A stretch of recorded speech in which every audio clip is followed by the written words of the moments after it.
Twents is een dialect. Nee, Twents is een sprake.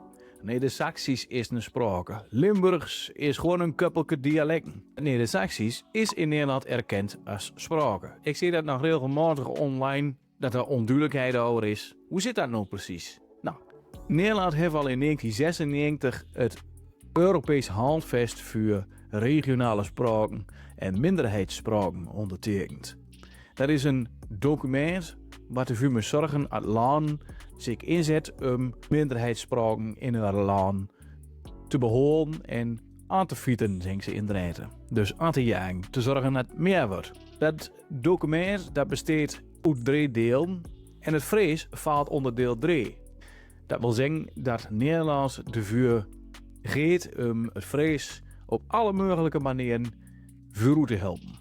Het Neder-Saxisch is erkend en het Limburgs ook, maar onder deel 2. Dat wil zeggen dat ze zeggen van je moet er zelf met mij redden.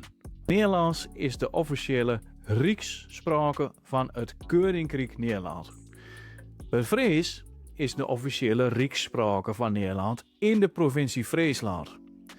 Dat wil zeggen dat het Fries officieel in Friesland gebruikt mag worden in institutionele zaken zoals raadsvergadering, in de rechtbanken en dat ook alle overheidsstukken in het Fries moeten worden aangeboden.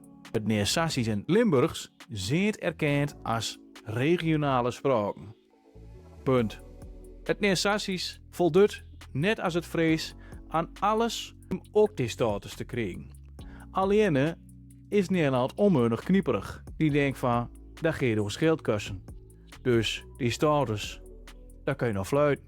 Er is eigenlijk niks wat Fries beter maakt als Neder-Saxisch of Limburgs. En dat mag wel eens een keer anders worden, of niet dan? Als je in Zwitserland kijkt bijvoorbeeld, hebben ze ook 4 officiële spraken.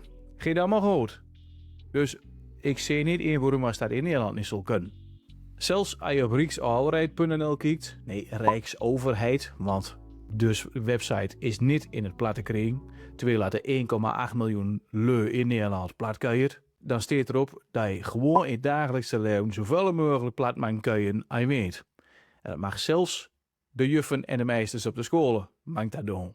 Zit daar het Hollands in de weg? Absoluut niet, want die leert ze ook wel Engels en Duits en dan gaat het ook wel goed doen. Dus, juffen en meesters, kun je het gewoon plat op scholen. Door ons de erkenning, dank over dan.